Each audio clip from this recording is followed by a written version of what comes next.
شكرا سيدي الرئيس. Thank you, Mr. President. At the outset, I should like to thank the high-quality Russian presidency throughout this month.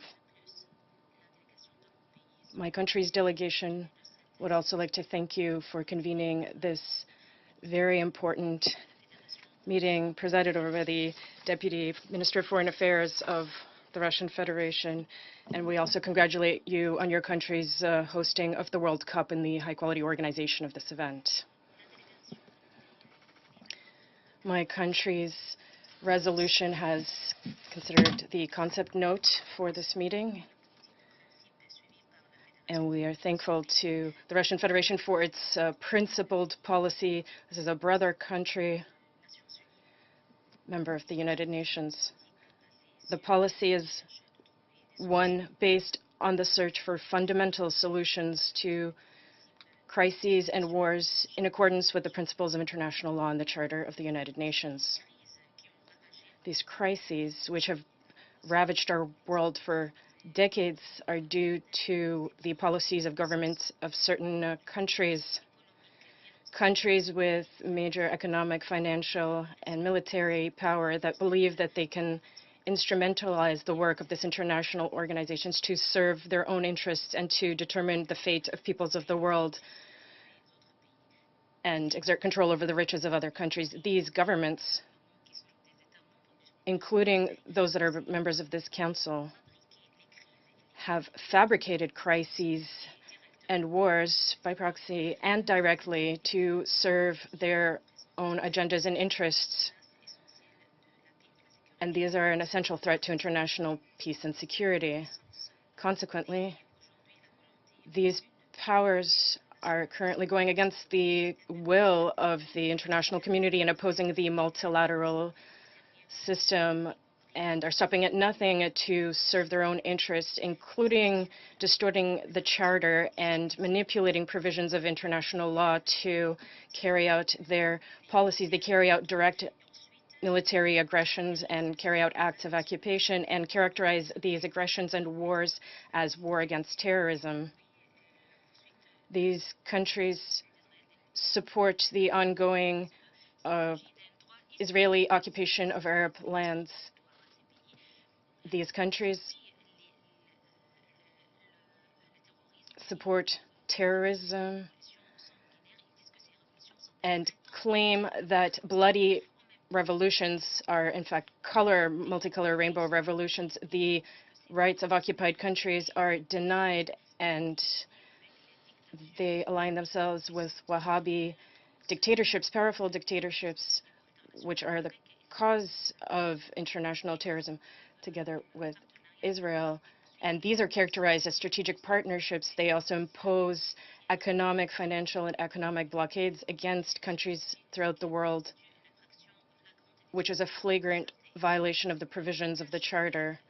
And doing this, they hide themselves behind the 2030 agenda and claim that this is done to make sure no one is left behind. And we must also, in this connection, not forget that one powers withdrew from the Human Rights Council, UNESCO, and the Climate Agreement. And who knows, they might withdraw from this organization, the United Nations, tomorrow. Mr. President, Syria believes that any serious, balanced approach to the underlying causes of the crises in the Middle East and North African region should be based, as some speakers have said, should be based in the fact that the primary cause of these crises remains the Israeli occupation of Palestine, including Syrian Golan Heights. We must not listen to propaganda that claims that ethnic and religious conflicts lie at the root of these conflicts. The international community has not been able to put an end to this Israeli occupation. The international community has not been able to assure the establishment of a Palestinian state with Jerusalem as its capital. However, it has approved attempts to fabricate regional and national crises in order to save Israel and to deny countries, Arab countries, and including Palestine, their rights. We have then been offered agreements that would violate the rights of these countries in contravention of international law. All of this will only lead to more crises, to the continuation of wars, and increased strength, this strengthening of threats to international peace and security. Mr. President, Syria has, for the past 8 years, has suffered from one of the worst crises that our world has seen for decades. This is a violent terrorist war that some governments, some countries have supported and financed and fueled.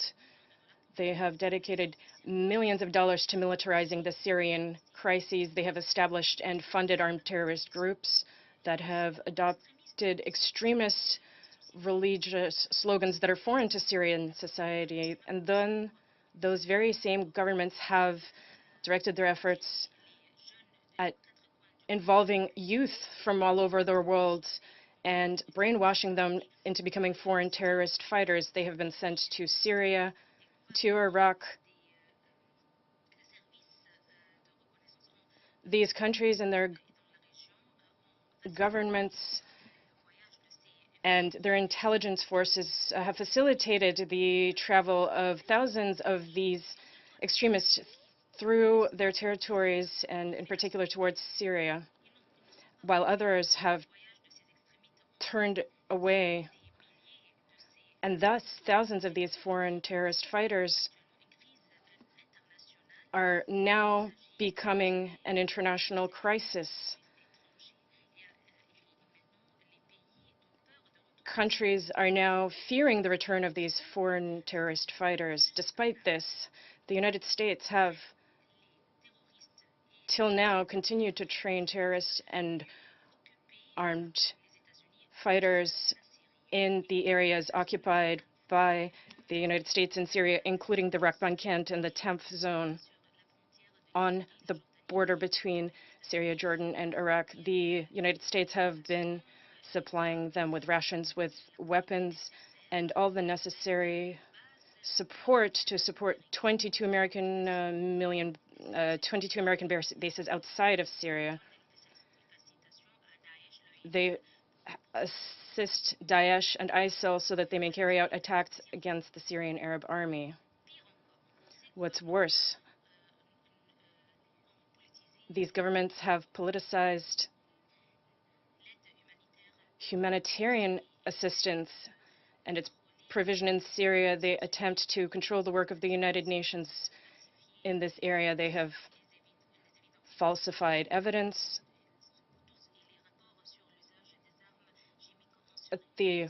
that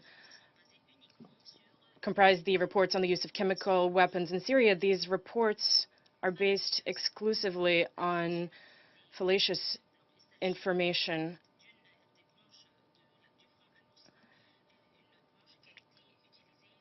One branch of the al-Nusra Front in particular was used by the UK and the US, and they were provided with millions of dollars, 6.7 million, to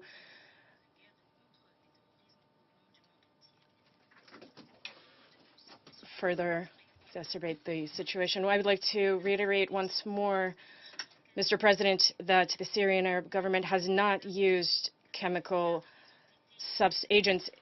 The government does not possess chemical weapons. These were destroyed on board American ships in the middle of the Mediterranean. This is well known, and the OPCW is well aware of this. And I reaffirm that armed terrorist groups and organizations are using these chemical weapons.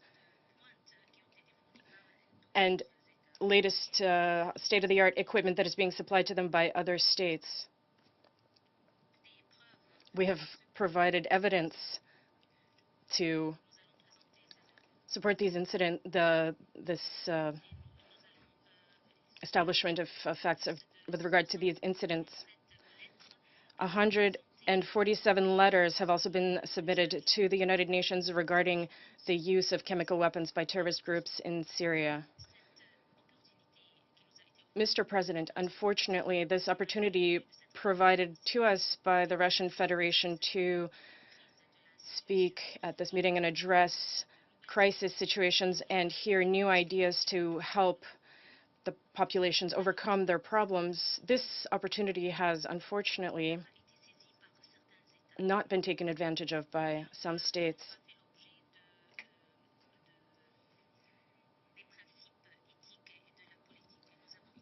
who are not following